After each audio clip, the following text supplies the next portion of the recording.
2 in a second, but first, check out the move CP3 puts on Steph. Woo! Well, listen, Steph was trying to milk this for a foul call. What this highlight doesn't show is that CP3 misses this shot, but because Steph's on the ground, CP3's able to go. Oh, now they are very dramatic. He's able to go in and get the rebound. Go ahead, C.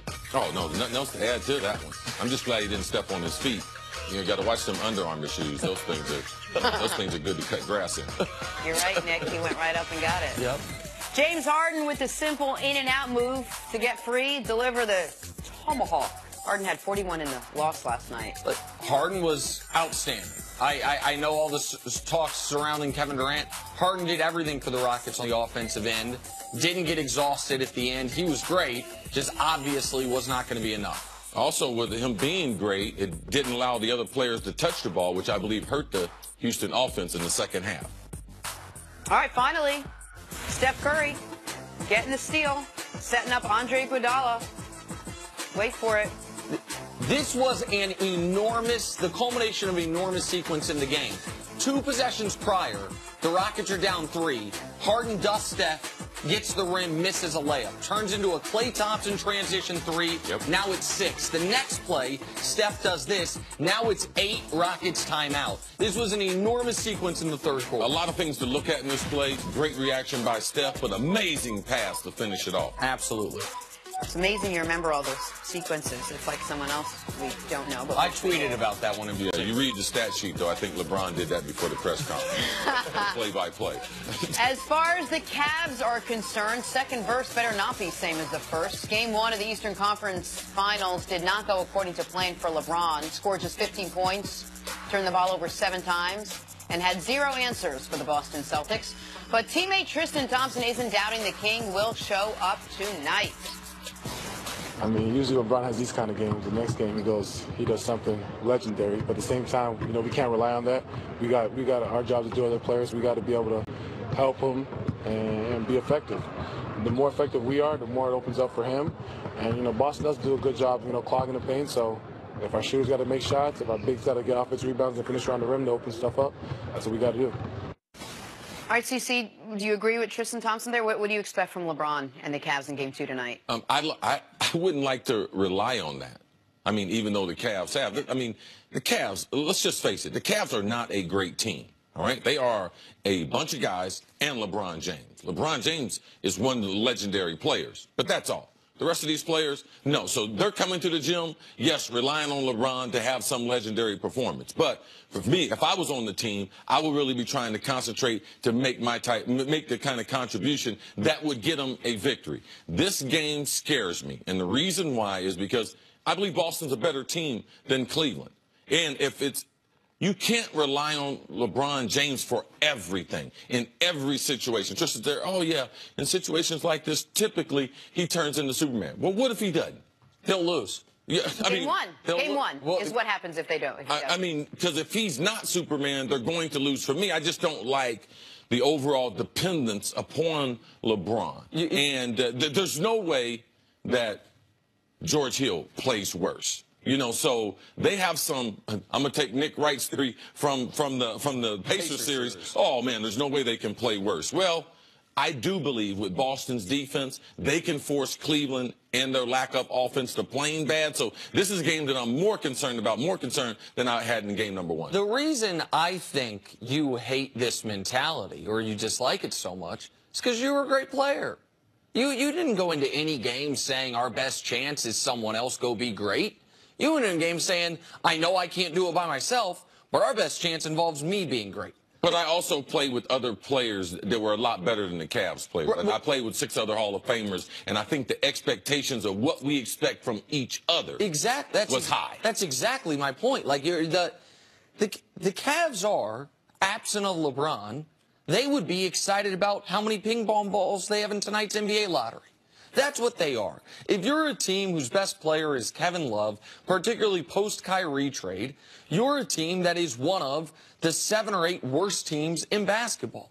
So I understand what Tristan's saying. And they have the evidence of this in the playoffs this year. They've played 12 games.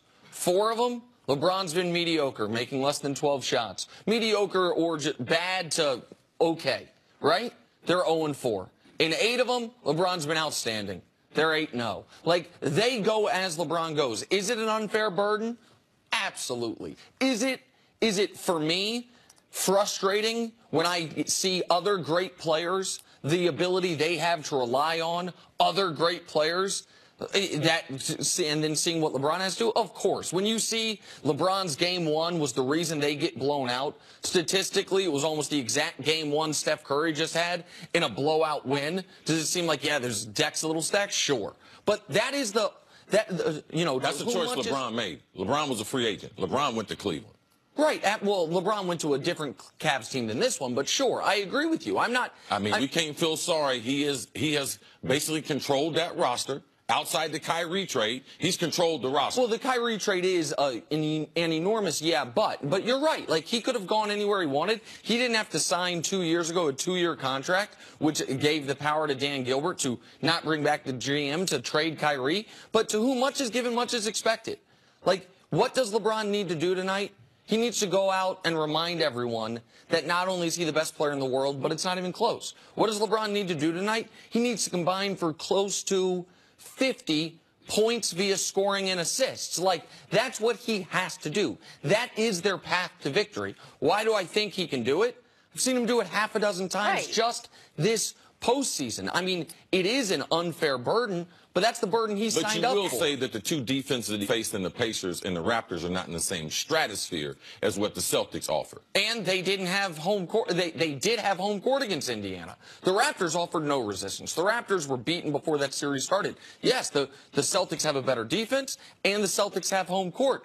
I think people can make the case that had the Pacers had home court with the way his supporting cast played, maybe that series goes differently. But I didn't go into this series expecting his supporting cast to be awesome. Now, I didn't expect them to miss their first 14 threes like they did in game one.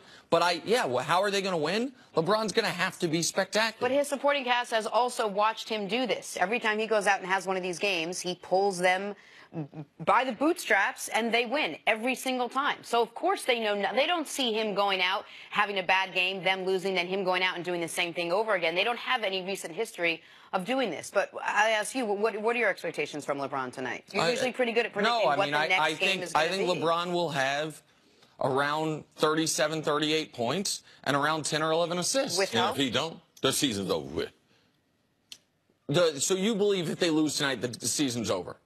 Oh, absolutely. Like, I mean, how bad does Cleveland have to play? We saw 82 games. Yeah, I know LeBron said they changed 5 different times. Okay.